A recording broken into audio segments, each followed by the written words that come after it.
Parliamentary Avenue, the main access to Parliament remained closed as different security agencies continued with their investigations into the bomb blast that shook the area on Tuesday.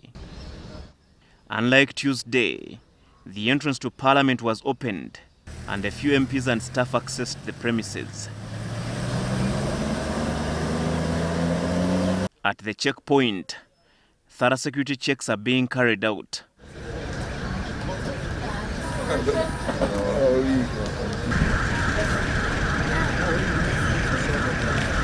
Security signposts have been reinstated at the entrance, indicating particular items prohibited inside Parliament. Tuesday's explosion damaged some parts of Parliament. Deputy Speaker Anita Among, Defence Minister Vincent Sempija, Leader of Opposition Matthias Impuga and the NRM Chief Whip Thomas Tayebwa visited these places. My message to Ugandan is that we remain calm.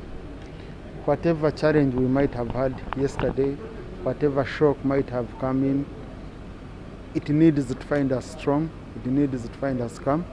Even the biggest, most developed countries with the most sophisticated technologies have been going through this much more. We need to take everyone through a security drill, because totally yesterday there was a lot of confusion.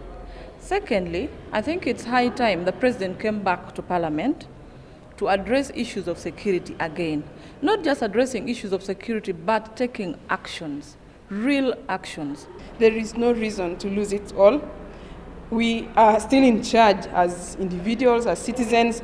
Terrorism can best be fought when we put our hands together and we cooperate with the men in uniform. When they ask you to pass here, we pass there. Don't force to pass when you're supposed to pass. Deputy Speaker Anita Among has announced the resumption of parliamentary sittings a day after their suspension.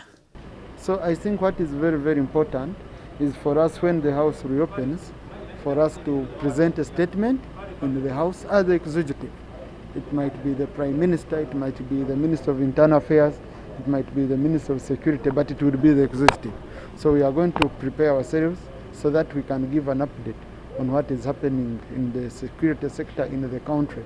Before any other normal business enters on the floor, what happened yesterday should either come as a motion on the floor or a matter of national importance. And indeed, it is a matter of national importance. People are concerned.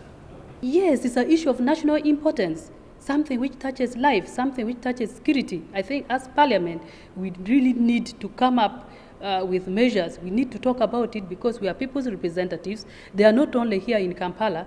As you are aware, they are almost everywhere.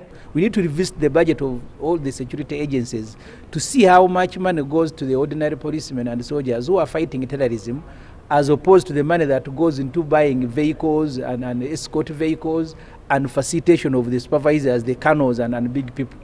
Herbert Ziwa, NTV at Parliament.